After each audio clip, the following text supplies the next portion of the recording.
My dear people of God, in today's gospel, we have learned that most of the recruited disciples of Jesus were fishermen, no? And all of them really come from the lower class of society, the poor class, no? And we have learned that these first fishermen are not perfect, no? People whom we felt not deserving to be fishers of men are the ones being called by the Lord. No? They are broken, weak, sinful. No? And it is not of their talents and skills or brilliance of their minds, but because of their hearts able to listen and obey our Master. No? We should be like earthen vessels. No?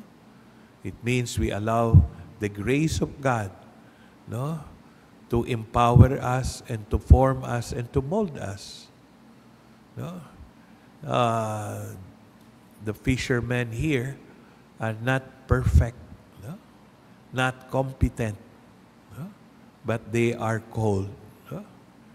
And you can see the Lord is having what we call compassion and love for all men. No?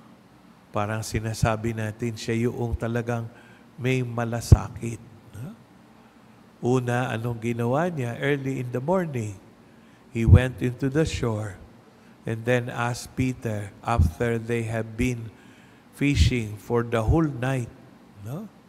But still, you can see, hindi maipinta ang mukha ng mga mangingisda kasi they are frustrated all night long. No? Hanggang sa pagbubukang liwayway, they have not caught anything. And so they are having sad-faced. No? And when they were cleaning their nets, no, the Lord asked Peter, "Can I use your boat? I will be boarding your boat and then please push it somewhere in a distance." And the people who would be listening to our Lord, they were sitting on the shore. No, hindi katulad ngayon, meron tayong electricity, meron tayong microphone, maganda ang ating sound system. But the Lord, during those primitive times, no, He would use water, no, to sound off, to bounce His voice, to be able to reach the ears of the people. Kaya maganda po na ang Panginoon binubusog po tayo ng Kanyang salita. No? No, sabi, ang salita ng Diyos ay nagbibigay sa atin ng lakas para tayo ay mabuhay na tapat sa ating pananampalataya. And then after preaching, no, the Lord commanded Peter to lower their nets, no, at the other starboard of the boat. No? Sabi ng Panginoon, sabi ni San Pedro, wala nga kaming huli. Ako ay fisherman for so many years. At alam ng mga mangingisda, kailangan sa gabi, no, na hindi sila makikita ng mga isda para makahuli. Kaya kapag kakabilugan ng buwan, no, di sila nangingisda. No, kundi dinadala nila yung asawa nila sa bangka, tapos namamalakaya, ay romantic scene. No?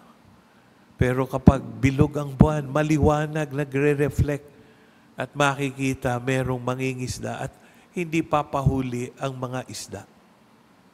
No? But now, it's daylight. Nagbukang liwahiway na. Ano pang mauhuli? Expert ako, Panginoon. Ikaw ay karpintero, ang tatay mo karpintero. Anong alam mo sa pangingisda? But, sabi ni Peter, if this is your command, I will obey. Your wish is my command. At pagkatapos nung binaba nila yung nets, they were so amazed and surprised. Kasi heavy catch, huge catch, na yung kanilang lambat parang mapupulit sa bigat ng kanilang nahuli. No? Kaya nag-signal pa si Pedro, sabi niya, John, no? And James and all you fishermen, help us. No? Kaya yung dalawang bangka napuno ng huli ng isda. And when they hold them ashore, no? People gathered, no? Sabi, busog na tayo sa salita ng Diyos. Busog din tayo ngayon. Baka isang buwan, hindi na tayo mangingisda. Sapat na ito sa village para tayo may pag-ulam araw-araw sa loob ng isang buwan. No?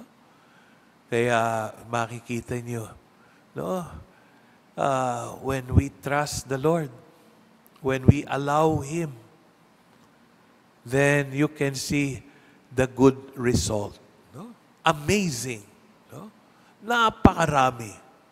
No? Kung susundin natin. No? Kaya mahalaga po yung obedience. Siya ay Diyos. Siya ang manunubos. Siya ay makapangyarihan. At siya ay credible. Kasi meron siyang puso malasakit para sa iba. Kaya nga siya tinawag na Savior, tagapagligtas. And when He preaches, no, He practices what He preaches. Consistent yung kanyang tinuturo at yung kanyang ginagawa. Wala po ditong mapagbalat kayo.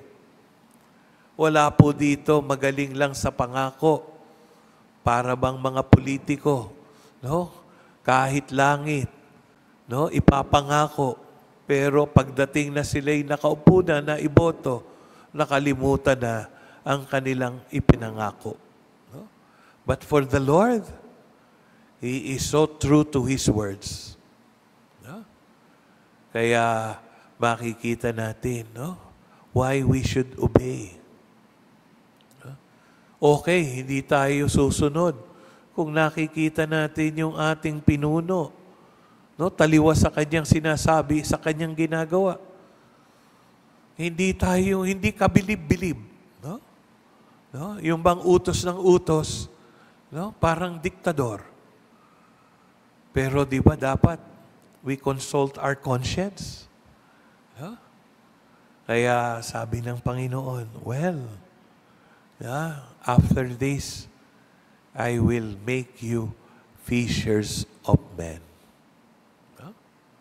Kaya sinasabi natin, hindi pinipili ng Diyos yung graduate sa Harvard, ubod ng talino, cream of the crop. No?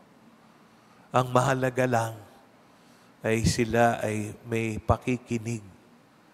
Their hearts are listening for His instruction. No? Kaya tayo po ngayon, 43rd commitment ceremonies for St. Peter Community. Nakita nyo, sila ay parang hamburger na nilagyan ng mustard. No? Kulay po silang mustard. Kaya lalo po akong ginugutom. No? Pero makita nyo, no, tinawag sila. No? Ang mahalaga lang, we recommit. No? No, hindi natin sabihin, kami po ang pinakamagaling na charismatic group. Hindi, mas magaling po ako dito, kaya dapat po ako ang tribe leader. Hindi po yun. No? Sabi ng Panginoon, you will be fishers of men if you allow to listen, to open your heart and open your mind. No? Because I am the good shepherd.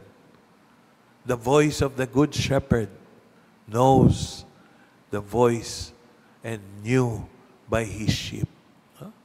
Alam natin kung ito ay hired sheep, yung mga fake sheep, fake shepherds. No? Paano nating susundin kung sila lang ay bayaran? Kung sila ay gusto lang ng pera, no? Nasisilaw sa pera, pero walang malasakit sa tupa. No? Yung bang andito na ang beast to devour his sheep. But a good shepherd will lay down his life for his sheep. No?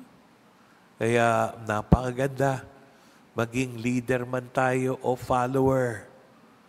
No, the good is do we listen to the voice of the Lord?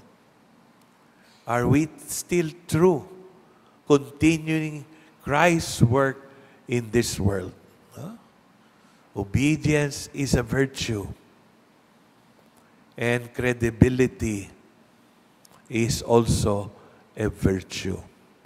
If our master is a true good shepherd, no, let us listen. And if we are tasked to be fishers of men, let us be like the good shepherd. May malasakit sa ating katribo, sa ating kapwa. No? We respect our officers, our leaders, and we pray for them that they can be beacons of light for us to be guided, to be the salt of the earth and the light of the world. Amen.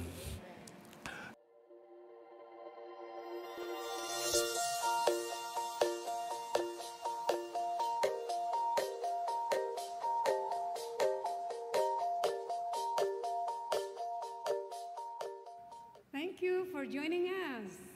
View our past broadcast on the St. Peter Community YouTube channel and St. Peter Community Facebook page.